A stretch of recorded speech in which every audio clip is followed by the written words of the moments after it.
I'm a psychiatrist. I specialize in psychotherapy. I see basically one patient an hour. Yes, I do prescribe medication, but I don't believe in medication alone. Most of the thrust of the work is in long-term intense psychotherapy. My wife owns a store downtown.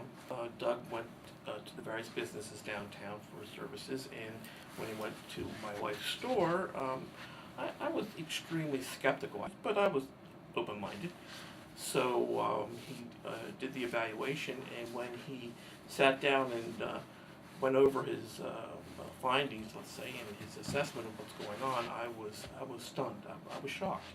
I was impressed beyond belief. Things that I knew about my wife, he nailed right on the head from that one evaluation, and in more detail. And I was dumbfounded. So I knew of Doug through his work with my wife for a good year. Eventually, because of the looming challenges that I saw in my own career, that included not only clinical but more academic leadership, business potential for this nonprofit institute.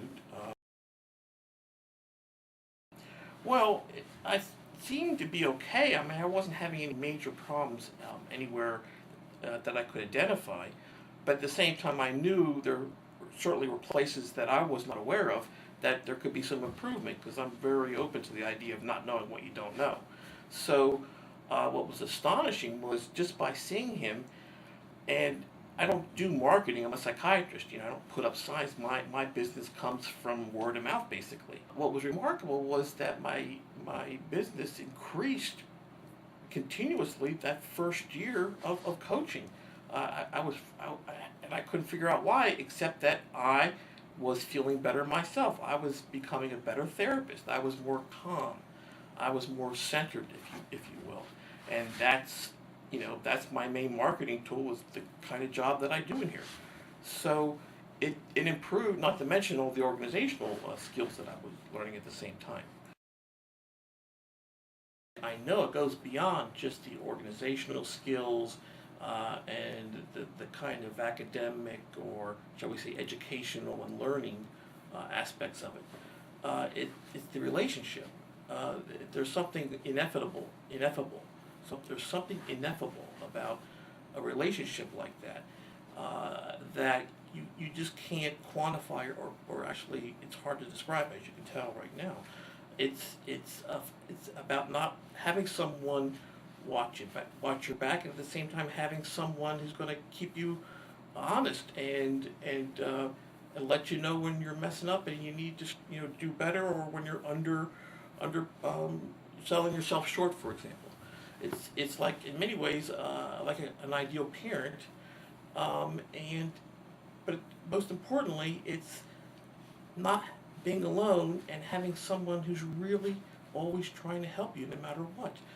Uh, that's what. So one of the things that impressed me so much about Doug is that he seems to naturally understand something that takes a seasoned therapist many years to learn, which is, no matter what the patient, or in this case the client, comes in to you with, uh, they're often very embarrassed or ashamed about not meeting their goals, in Doug's case, and other things in my case. And you really have to help them feel cared about, loved, if you may. And most people are not used to that, and that is really a how should I put it? It's an eye-opening experience. It's a transcending experience. It's spiritual in some ways. It allows a person to really grow developmentally, psychologically, and emotionally. So there's certain qualities to a relationship that, in many ways, this is not what I thought of as business coaching. I tell you that right now. I did not, but I had a feeling it was going to be like this as I got to know Doug. So it's almost like, more like another dude in your corner who knows, has an extra brain at hand, and has all kinds of information. It's really about being helped. in a way that's hard to describe. It fits certain other labels like mentor, teacher, coach, but therapist, parent, but it's something very special and specific, and especially for someone that's really busy in the way life is nowadays. Because he emphasizes you can't work too hard. You have to you have to take care of yourself properly, both physically and mentally. And that's another thing that it made me so impressed with him. So it's calling it just a business coach, I think, does a disservice to it, actually.